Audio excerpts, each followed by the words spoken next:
پھر ایک واقعہ یہ ہے کہ حضور نبی کریم صلی اللہ علیہ وسلم نے، یہ بڑا مشہور واقعہ ہے، حضرت علاء بن حضرمی رضی اللہ تعالیٰ عنہ کو حضور نبی کریم صلی اللہ علیہ وسلم نے ایک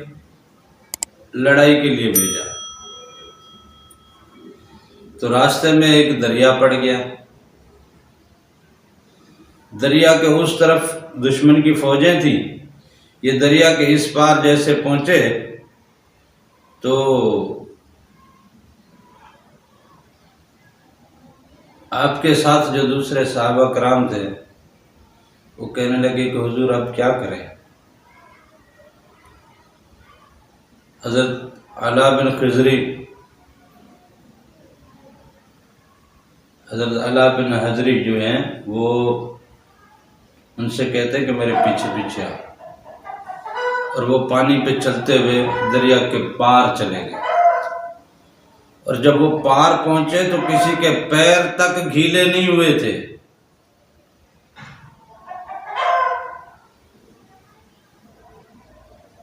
حضرت علاء بن حضری اور اس کے ساتھ جو جنگجو سپاہی تھے وہ جب دریا کراس کر کے دوسری طرف پہنچے تو ان میں سے کسی کے پیر گیلے نہیں ہوئے تھے۔ پانی راستے دے دیتے ہیں، پانی کے اوپر چلتے ہوئے چلے جاؤ۔ حضور نبی کریم صلی اللہ علیہ وسلم کے احکامات اور اس کی شریعت اور اس کی طریقت اور اس کی نسبت اور اس کی جناب امت ہونے کا کچھ تو اندازہ کریں، کچھ تو اندازہ کریں، اس نسبت کی ذرا سی محبت تو دل میں جگائیں، اس کی نسبت کی محبت جگائیں گے تو یہ پانی، یہ ہوا، یہ سمندر، یہ دریا، یہ درخت، یہ چرندے، یہ پرندے، یہ حشرات الارض، یہ سب آپ کی خدمت میں حاضر رہیں گے۔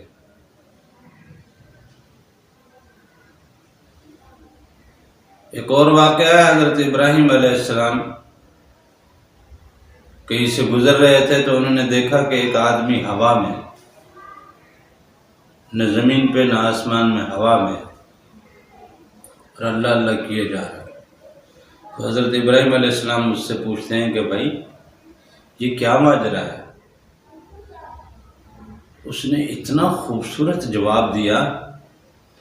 اگر وہ بات آج ہم اپنے اندر بسا لیں نا، وہ انداز ہم اپنے اندر بسا لیں نا،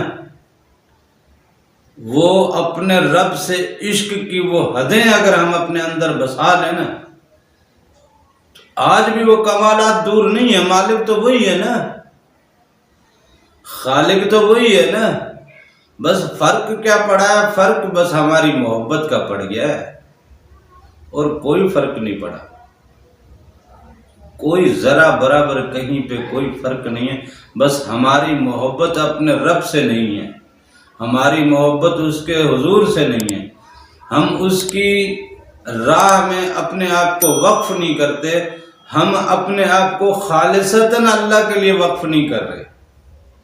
اگر ہم اپنے آپ کو خالصتاً اللہ کے لیے وقف کر دیں تو اللہ تعالیٰ نے بھی ابلیس سے یہی کہا تھا نا کہ جا جو دل کر لے، جو میرے مخلص بندے ہوں گے ان کو تو ذرا بھی ہلا نہیں سکے گا۔ حضرت ابراہیم علیہ السلام نے جب اس آدمی سے پوچھا کہ یہ کیا ماجرا ہے تو اس نے کہا کہ میں نے دنیا کی ہر چیز کو اللہ کی خاطر ترک کر دیا، دنیا کی ہر چیز کو میں نے اللہ کی خاطر ترک جب کر دیا، ہر چیز سے میں نے جب منہ موڑ لیا تو اللہ تعالیٰ نے پوچھا کہ بتا اب تیری کیا مرضی ہے؟ تو نے میری محبت و میرے عشق میں ہر چیز سے منہ موڑ لیے، اپنے آپ کو خالصتاً میری طرف اپنا پورا رخ، اپنی توجہ، اپنا عشق، اپنے تمام تر جذبات، اپنے تمام تر معاملات مجھ سے منسوب کر دیے ہیں، اب حکم کر کیا چاہیے؟ اب جو چیز اس نے رب سے مانگی وہ کتنی عجیب چیز ہے۔ اس نے کہا کہ میں نے پھر اللہ سے کہا کہ اللہ پاک مجھے زمین اور آسمان کے بیچ میں معلق کر دے، ہوا میں کر دے، تاکہ میں دنیا سے کٹا رہوں اور تیرے عشق کی طلب کرتا رہوں۔ اگر وہ یہ کہتا کہ مالک پاک مجھے دنیا سے اٹھا اور اپنے تک لے جا، مطلب عشق کی طلب پھر ختم پہنچ گیا نا وہاں۔ اور اگر دنیا میں رہوں گا تو دنیاوی معاملات مجھے تیرے عشق میں اور تیری طلب میں اور تیرے ذکر میں وہ حائل ہوتے رہیں کہ میں پھر وہ کر نہیں سکوں گا۔ لہذا مجھے جو اس دنیا سے اٹھا دے تاکہ میں اس دنیا سے مکمل طور پہ کٹ جاؤں اور صرف تیری ذات اور تیرے ذکر میں گم رہوں۔ یہ ایسے ایسے لوگ گزرے ہیں، ایسے ایسے لوگ گزرے ہیں۔